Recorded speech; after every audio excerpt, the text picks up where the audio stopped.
Bwana, taarifa mbalimbali zinadai kwamba Simba Sports Club wapo katika mawindo ya kutafuta golkipa mwingine wa kigeni kwa ajili ya kuja kuchukua nafasi ya Musa Pinpin Kamara ambaye kwa namna mambo yanavyoonekana kwenda ni kama vile hatokuwa tayari kurudi kwa wakati, kwa namna ambavyo mwalimu Steve Barker atakuwa anahitaji upatikanaji wa golkipa wa kigeni. Sasa taarifa zinadai kwamba Simba Sports Club wako kwenye mazungumzo na mlinda mlango wa klabu ya Azam FC Issa Fofana.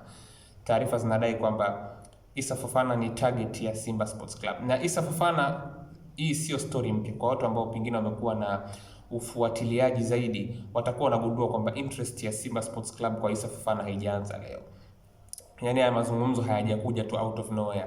Issa Fofana ni mlinda mlango ambaye Simba walikuwa wameanza kuvutiwa naye toka yuko Al Hilal. In fact, dirisha kubwa kulikuwa kuna kama 50-50 hivi baina ya viongozi kuhusu mwafaka wa Musa Pinpin Kamara, na kama kungekuwa kuna hatima yoyote ya Musa Pinpin Kamara nje ya Simba kwenye dirisha kubwa, basi miongoni mwa majina ambayo yalikuwa yanapewa nafasi kubwa sana ni Issa Fofana, lakini goalkeeper mwingine alikuwa anaitwa Drissa Bamba.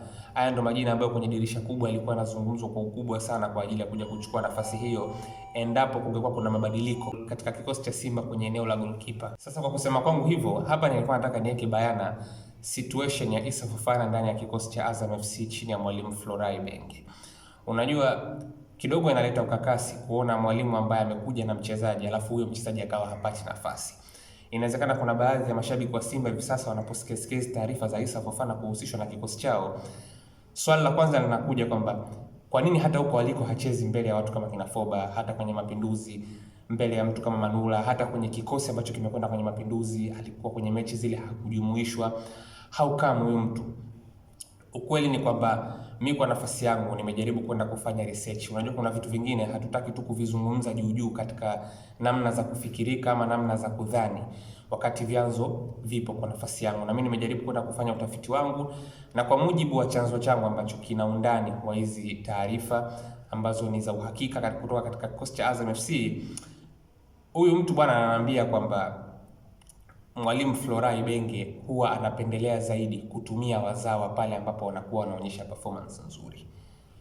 Mwalimu Florai Benge huwa anaprefer zaidi kutumia wazawa, wala issue sio ya uwezo, wala kwa sababu mimi licha kwamba nilitaka kujua tu kuhusu Issa Fofana kuto kupata nafasi kama goalkeeper namba moja, licha kwamba ni chaguo lake, nikaja nikagundua kwamba Barakat Himidi Azam amemwachia kwenye dirisha dogo, licha kwamba ni mchezaji ambaye alisajiliwa kwenye kipindi ambacho Ibenge alikuja kama mwalimu. Kuna mshambuliaji kutoka Tunisia ule Benzetun ambaye pia alikuwa naye mwalimu Ibenge katika kikosi cha Al Hilal, lakini hajapata dakika hata moja ya kiushindani kwenye mechi za ligi kuu. Just imagine.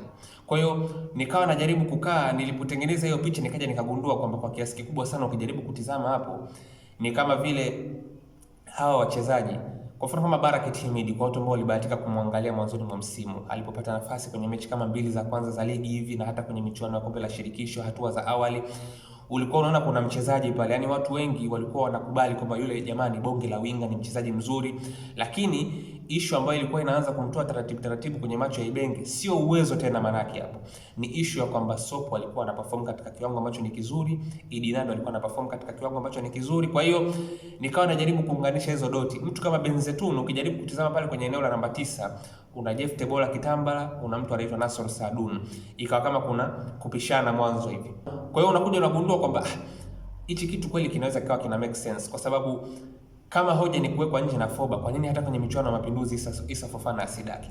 Kwa hiyo unachokuja kugundua ni kwamba kwa mujibu wa chanzo changu, taarifa inaniambia kwamba mwalimu Florai Benge ni mwalimu ambaye anaweza akakuchukua ukaenda naye kwenye klabu mpya, lakini kama kutakuwa kuna wazawa ambao watakuwa na perform vizuri, basi hao wanakuwa ni undisputed kwenye macho yake. Kwa hiyo kwa hoja hiyo ninachoweza kuthibitisha hapa kwa mujibu wa taarifa ambazo nimezipata ni kwamba issue ya Issa Fofana wala sio uwezo, kwa sababu ukitizama situation ya kutopata nafasi haiko kwake tu, licha kama ni mchezaji ambaye kasajiliwa na Ibenge. Nimetoa mifano hapa kina Barakat Himidi, kina Benzetuni na wengineo ambao wamekuja kwa mkono wake, na katika hali ya kawaida ungetegemea ndio wapate zaidi kipaumbele cha kucheza, lakini imekwenda kuwa ni kinyume, kwa sababu kuna wazawa ambao wanaperform na mwalimu ana prefer zaidi wazawa. Kwa hiyo almuhimu ibaki hivyo. Kwa hiyo issue bwana ya Issa Fofana ndani ya Azam wala sio uwezo, kwa sababu huyu Issa Fofana miezi 6 tu iliyopita alikuwa ni mlinda mlango namba 1 wa klabu ya Al Hilal Omdurman. Unajua Al Hilal Omdurman walimsajili Issa Fofana akiwa na umri wa miaka 18. Sasa hivi ana umri wa miaka 21.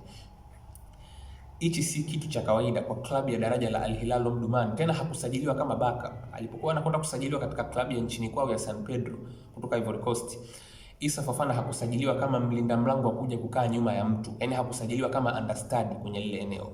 Alisajiliwa kama starter akiwa na umri wa miaka 18. Kwa hiyo inakuonyesha ni kwa kiasi gani Issa Fofana uwezo wake ulikuwa ni mkubwa, na hilo lilikuja kudhihirika hata kwenye performance zake alipokuwa na kikosi cha Al Hilal. Performance zake kwenye ligi ya ndani, performance zake kwenye michuano ya kimataifa.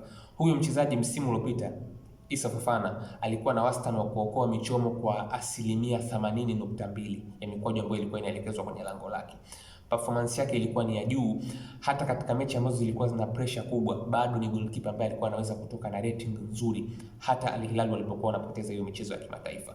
Kwa hiyo ni goalkeeper ambaye wasifu wake ni mzuri, ni goalkeeper ambaye amejitengeneza kama miongoni mwa magolikipa wachanga ambao wanakuja vizuri. Kwa hiyo nafikiri tu nijaribu kuweka bayana hapa kwamba kiukweli Simba kama wanakwenda kukamilisha deal la Issa Fofana, mimi binafsi sina shaka na uwezo wake kwa sababu ya taarifa ambazo nimezipata kwamba issue ambayo imekuwa ikimkabili hasa Azam sio issue ya uwezo, isipokuwa ni issue ya kwamba kuna Foba ambaye ni mzawa ana perform, kuna Manula ambaye pia akaja kupewa nafasi naye ana perform. Kwa hiyo ndio kama imeanza kumweka taratibu pembeni mwisho wa siku, na hiyo inaonekana kuwa ni kesi kwa baadhi ya wachezaji wengine ambao pia wamekuja kwa mkono wa Ibenge vile vile, kina Baraket, kina Benzetun, wote unaweza kuona ni kama vile wanajaribu kutafuta safari tofauti za kuondokea, kwa sababu kuna wazawa ambao mwalimu anaona wana perform vizuri na ndo ameamua kuwashika na kuwapa zaidi nafasi katika kikosi cha Azam. Kwa hiyo habari ndio iko hivyo. Issa Fofana bado ni goalkeeper ambaye anaweza kuofa kitu kikubwa, uwezo wake ni mkubwa. Miezi 6 hii ambayo imekuwa ni ya misukosuko kwake ndani ya Azam haiondoi ubora na kile ambacho kimemtambulisha katika soka la Afrika kama ni miongoni mwa magolikipa vijana ambao wanakuja vizuri.